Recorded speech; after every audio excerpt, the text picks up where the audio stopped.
Hey everybody, apologies for the slightly delayed reaction video to last night's big win for France over Ireland. I was there in Paris, but a few kind of Wi-Fi and microphone issues meant that the kind of attempts to do some post-match reaction in the stands were unsuccessful.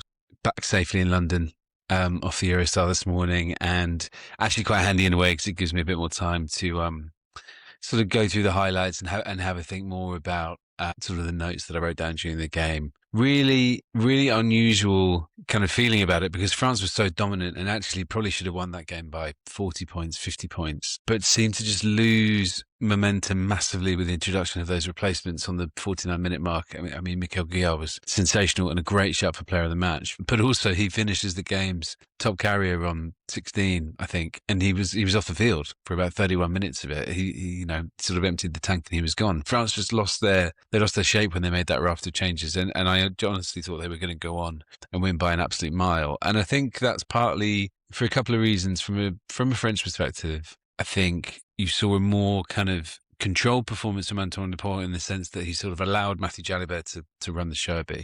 He acted as kind of a more of a diligent scrum half, trying to just provide a quick ball as possible. There were less of the kind of the snipes that we're used to, or the kind of support lines in open play. He was very kind of diligent about how he went about his work. His kicking, he kicked 18 times, I think, and France kicked 39 times in total. So that was sort of Dupont's role. And there were still flashes of kind of brilliant kind of Dupont play. Like he had one outstanding clearance kick off his weaker foot, his left foot, which was unbelievable. And a sort of flick pass out the back. He had a brilliant tackle on rip on Gibson Park at one point as well.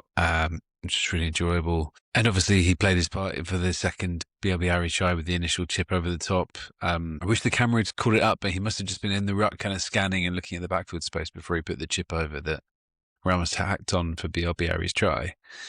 The reason I talk about Dupont, and I've written about this for the Observer, because obviously there was so much excitement around Dupont's return among French supporters, neutral supporters. As I was getting on the Eurostar yesterday morning at St Pancras, I heard two people who must have been going to the game just chatting casually about the kind of state of the French team, and one of them said to the other, "Oh, and of course Dupont's back," and the other one replied, "Oh, that's great." And I thought that kind of summed it up. It was almost that feeling among everybody, maybe not Ireland, of just, thank goodness Dupont is back and we can watch one of the best players in the world go about his work. But the reason I wrote about Dupont was because last night France didn't have to win with him playing kind of at his extraterrestrial best. And I say that because the French players call him the Martian. Like he didn't have to kind of get out of third gear. He didn't have to pull off the spectacular because France as a team was so cohesive and so impressive. The way their forwards played, Guillard was excellent, Jean-Baptiste Gros was excellent, François Koch was excellent as well. Just contributions from all of their type five. Charles Olivon could have had a try in the opening minutes after that initial BLB hack through.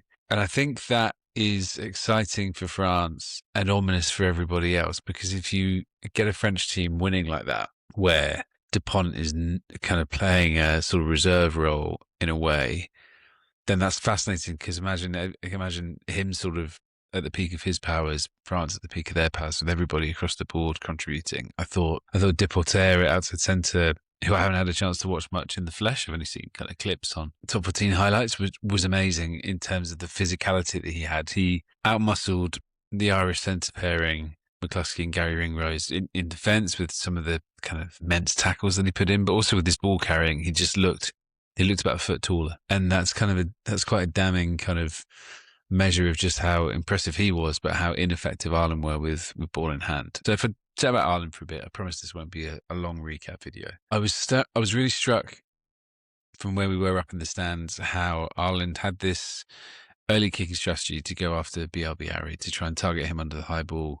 And then when BLB made like two great catches in the first half, they sort of ran out of ideas. The kicking game, the box kicks from Gibson Park, the up and unders from Sam Prendergast were ineffective. And then beyond that, the kind of impressive multi-phase attack that we've become so used to watching Ireland play over the years, with the deception and the flow of the support runners, just wasn't there. They looked flat. They lost out in the collisions. They lost out in the one-on-ones. They lost momentum a lot throughout the game. I was pretty surprised by how ineffective they were. And obviously, look, I think the injuries probably weren't spoken up about enough that Ireland have going into this. Well, the injuries across the team probably weren't spoken up about enough. I think we all zoned in on those loose head injuries and the kind of losses there without Porter and Paddy McCarthy and Jack Boyle. But actually across the team, no Bundyaki, no Robbie Henshaw. This kind of newish back three that we haven't seen that much. They just looked as though they didn't have they either didn't have a very imaginative plan. They wanted to play a limited game plan, which didn't work once they were 12-0 down because they were chasing, and you can't claw back a game playing that way. Or they've just completely lost their flow in attack as a squad, which would be fairly alarming from an Irish perspective, because that was their calling card at the peak of their powers. They were capable of splitting defences open and moving the ball so well, and we just didn't see that. We saw a glimpse of it for the Nick Timoney try in the second half when, Ireland are already 29-0 down and the game's gone. Like, it's not the same as if we saw that in the first half when they were truly competing. So I think the combination of Ireland just lacking kind of attacking impetus really meshed with those injuries. It was a bad performance, and I don't think you can read too much into those two consolation tries. I guess one question is, was that damaging enough loss to kind of just write off Ireland's title chances entirely in the tournament? And I feel like probably yes, only because if Ireland play with that little threat at Twickenham, at Allianz Stadium, against England, they're not going to win there. And they're also going to run into trouble against Scotland on the final day, probably against Italy as well. I was chatting with one of the Irish writers beforehand, and they made the point that, look, eventually these kind of waves of injuries and these blows can hit teams, and you do have to have a down year where you just suck it up and take the blows, move into the next year. And maybe that is just where Ireland are at in 2026. Maybe that is just what the Six Nations is going to be like. But certainly the way they approached that first half, the lack of cohesion, the lack of intelligent play. So Sam Prendergast got picked out by a few people for having a pretty bad performance.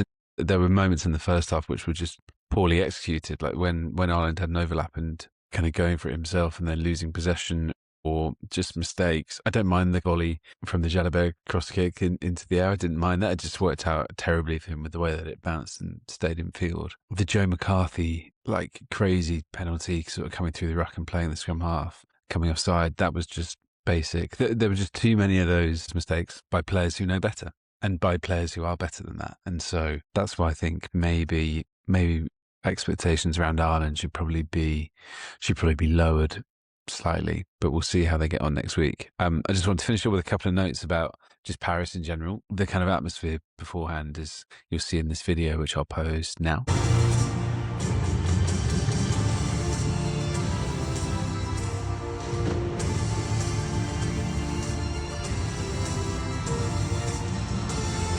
Was fantastic. Just amazing kind of pre-match in France. They really know what they're doing. An incredible kind of atmosphere. Also the crowd. So because it was Ireland were nilled for so long, 50, 60 minutes into the game, every time France scored another point or another try, the announcer was obviously reading out Ireland 0, but the crowd were yelling 0 back so loud that they were actually drowning out the announcement. I can't remember being at another game like that, certainly another test match, where the home crowd had been so into the other team being nilled kind of late into the game or around half time. I'll post a clip of that just in there now.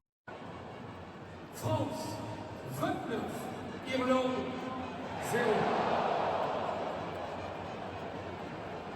But yeah, just really kind of tipped me back, and was something that I can't remember hearing that much recently at a test match. But yeah, that was the opening game. Sorry, this video is slightly delayed, but we'll get it up this afternoon, and then I'll be at Twickenham tomorrow. Hopefully Charlie will be there as well, and we'll be able to get you a bit of live reaction after when England face Wales. But yeah, Six Nations is back and we're up and running. And if you listened to us about Pierre Biarri being the top try scorer the other day when we did the preview episode, hopefully you followed through on that advice. But yeah, thanks very much. We'll see you tomorrow.